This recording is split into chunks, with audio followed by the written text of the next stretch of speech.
On today's episode, we talk about overcoming insecurities and a roadmap to do that.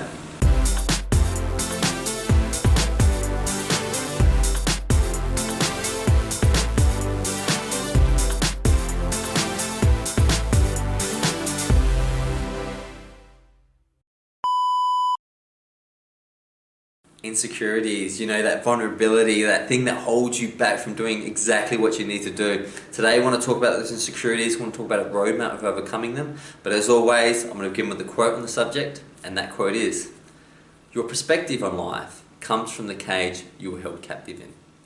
I'll repeat that one. Your perspective on life comes from the cage you were held captive in. Shannon Alder. It's so important to know that so many people's belief systems and the way they live their entire life was never decided upon them. I find it ridiculous when people label whole countries as either infidels or as bad people, not realising that if they were born in that country, they would think the exact same way as those people that they're labelling as infidels or idiots or enemies. It's as simple as that. It's a geographical disadvantage they have. They did not decide to be brought up in that culture, and they simply were brought up in that culture, and the cage, which is culture, is how your beliefs are formed. And understanding this is really, really important, because most of our insecurities come from how we were brought up and what sort of belief systems we attached onto our backpack or put into our book of beliefs. Because ultimately, kids aren't insecure. You ever seen a 2-year-old, they will take their clothes off and run into the beach, no problems whatsoever, not worried about body image or anything like that. So how do we get back to our natural self, our normal spontaneous self that isn't worried about what people think all the time, and how do we overcome these insecurities? Well, there's some obstacles in the way. I'm going to go through those obstacles first so we know how to defeat them. The first obstacle to overcoming insecurities is past criticisms. Sometimes people define themselves in the context of the criticism from the past. The criticisms from the past, whether appropriate or not appropriate, were only valid in the moment. When someone tells you something, the validity, the shelf life, like milk has a shelf life, it's only valid in that moment, and it is true and correct in that moment. Even if you don't feel like it's true, it's a true representation of how they feel in the moment. However, as we all know, whether you're talking to your best friend, a lover, or a colleague, the next day you could feel very, very different from what was said. Now, what's interesting is that although the people who said you were no good 5 years ago could have changed their mind on you the next day, you've held on to that belief for 5 years. Drop those past criticisms. Their shelf life is off. They are off. It's time to go. Number 2, a negative self-image. How we see ourselves every single day. If you don't see yourself as the universe manifests subjectively for a short period of time to interact and to experience this amazing cosmos, to add value and to build yourself, then you're undervaluing yourself. If you don't fundamentally believe that your consciousness snaps into reality, this beautiful world around us, then you're undervaluing yourself. Criticisms of yourself need to drop. Your self-image is a manufactured self-image. Therefore, if it is negative, you have two fantasies going on. One is who you believe you are, and 2 is that it's negative. So drop those 2 deceptions. 3, needing of approval. You don't need anyone's approval. When we become men and women, we shed the need for approval. In most societies, there is a transition period where adolescents are taken to become a man or to become a woman. And from that point, they no longer need the approval of the people in the tribe. They are full-fledged citizens. We don't have that system so much, and now I'm noticing 30 and 40-year-old people really worried about what other people think. It's time to shed that. Approval does not matter. It's not important to your self-growth. And approval will come. Listen, every saint has its detractors. Every hero has its enemies. So ultimately, approval is just a fantasy in the brain. Number 4, lack of trust. We talk so often during this program about trusting the way, trusting the unfolding things, trusting the fact that 14 billion years of evolution has done okay so far. Trust is really, really important to know that you can stand up and your next step is guaranteed. Like Martin Luther King said, you don't need to see all the stairs to walk the step, to take the next step. Number 5, images in social media and the media. It's easy to feel down on yourself when you're given this glossy representation of the world with the Kardashians and this rich and fabulous lifestyles. You were never shown into the rooms where they cry. You were never taken into their deepest thoughts where they feel like they're not enough. You were simply shown the glossy magazine cover.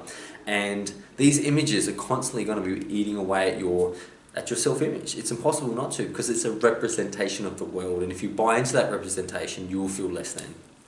6, not accepting things about ourselves. Carl Jung, the incredible psychotherapist of the mid-1900s, used to talk about our shadow side and integrating our shadow side. Listen, we're not perfect. We all have nasty thoughts. We all do things that we regret. And it's part of our identity. Now that happens because of our self-image. People who hate themselves generally go out and do destructive things, or people who don't think very highly of themselves unfortunately hurt other people. Understand that there is that shadow side of you, and understand that only through overcoming your insecurities can you allow those negative features of yourself to dissolve. You don't have to beat them. When you become more in love with yourself, those features disappear. So, the road to dealing with insecurities is very clear, and the obstacles actually show us the path. The obstacles are the path, as my homeboy, I think Marcus Aurelius once said. What's in your way, what you fear you must do to overcome these insecurities. I've often said, what do you fear the most to do today? Because that's what you should do. So number one, how do you overcome these obstacles? Forgive the past. You don't need Jesus to tell you this. You don't need Buddha to tell you this. You know, all great leaders have understood that you must forgive the past. You cannot make a change in the current moment by carrying the baggage of the past forward. Forgive yourself, and then importantly, forgive anyone else who's ever hurt you, and start from this moment forward. Number two, accept all of yourself. Remember the shadow side that Jung would talk about. Your shadow side, your dark side, accept it all, integrate it all, knowing that, you know, the sun isn't embarrassed by an eclipse.